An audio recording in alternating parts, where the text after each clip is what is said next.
Imagine a world where the internet was just a whisper, a nascent frontier, yet some audacious minds were already dreaming of a future where music flowed freely, digitally. They built platforms, technologies, entire ecosystems tailored to this vision. But here's the chilling part. Almost all of them evaporated without a trace. We're not talking about MySpace or Napster, those are legends. We're talking about the truly forgotten pioneers, the ghost towns of the early internet. How did so many grand visions, backed by millions, simply vanish, leaving barely a digital footprint? To understand this profound mystery, we need to rewind to the ancient annals of the late 90s, a time when broadband was a luxury and dial-up reigned supreme. Before Napster blew the doors off the music industry, and even before iTunes became a household name, there was a quiet, almost desperate scramble to digitize music. Visionaries saw the potential, the convenience, the sheer artistic liberation that could come from bypassing physical media. But they faced a formidable, almost insurmountable wall of challenges. The prevailing wisdom was that people would never pay for digital music, or that the technology was simply too clunky. Remember those frustrating days of waiting minutes, even hours, for a single, low-quality MP3 to download? That was the reality. Yet, despite these hurdles, venture capitalists poured fortunes into these nascent online music ventures. They were searching for the killer app, the next big thing, the ultimate solution to a problem nobody quite understood how to solve.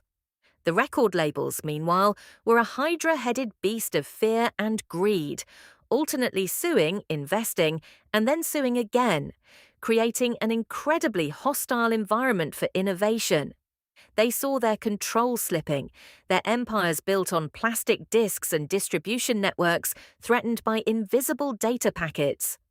Against this backdrop of technological infantasy and corporate paranoia, a multitude of platforms emerged, each with grand promises and often fatally flawed execution.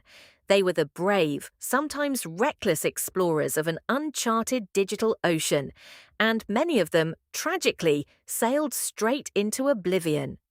Now, let's peel back another layer. One of the early contenders, a name you've likely never heard, was Liquid Audio. In a world of nascent MP3s, Liquid Audio offered a proprietary format. Their idea was simple, or so they thought: secure encrypted music files that protected artists from piracy but could still be downloaded and played. This was 1999, mind you. They actually managed to sign deals with major labels, securing tracks from artists like Public Enemy and Alanis Morissette. Imagine that, major label music, legally downloadable pre-Napster.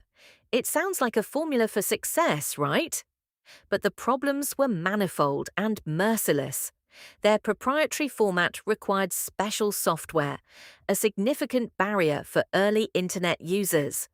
The files were often large, taxing those slow dial-up connections, and the digital rights management, or DRM, was notoriously restrictive, often preventing users from burning tracks to a CD or playing them on multiple devices. It was clunky, inconvenient, and fundamentally at odds with the user experience people were craving. Then there was eMusic. Originally conceived as a kind of online indie record store, they shifted their focus to a subscription model for unsigned artists and smaller labels, offering DRM-free MP3s years before Apple embraced the concept. A bold move, visionary even. They had a catalogue of hundreds of thousands of songs, all downloadable, all playable on any device. But a subscription model for lesser-known artists, when most users were still grappling with the concept of a monthly internet bill, was a tough sell. Industry resistance was another killer. Record labels, paranoid about piracy and desperate to maintain their physical distribution models, actively undermined these early efforts. They saw encrypted files, not as a solution, but as a Trojan horse. They saw unlimited downloads, even from indie artists, as a precedent that would destroy their carefully constructed pricing models for CDs.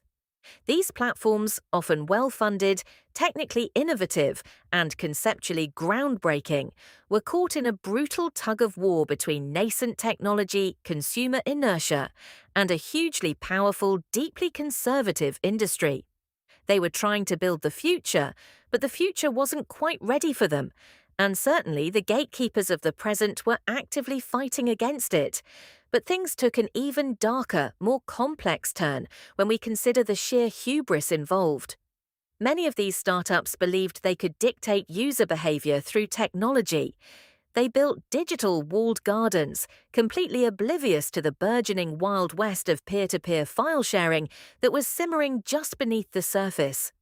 While Liquid Audio was painstakingly signing individual deals and implementing cumbersome DRM, Napster was about to explode, offering millions of songs completely free, with no software installation beyond the client itself. The contrast was stark and brutal. Imagine being a user in 1999. Would you painstakingly download a single DRM-laden track from Liquid Audio for $1? Or would you download 10 free songs from Napster in the same amount of time, with none of the restrictions? The choice, for millions, was obvious. This was the ultimate irony. The very platforms trying to legitimize online music were, in a way, made obsolete by the sheer anarchic efficiency of piracy. They built elaborate palaces of commerce, only to find the people had already migrated to a giant, lawless bazaar. And it wasn't just about piracy. Bandwidth itself was a major choke point. Imagine trying to stream high-quality audio or download an entire album over a 56K modem. It was an exercise in extreme patience and often profound frustration. The infrastructure simply wasn't there to support the grand visions of these pioneers. Furthermore, the early online music landscape was a fragmented mess.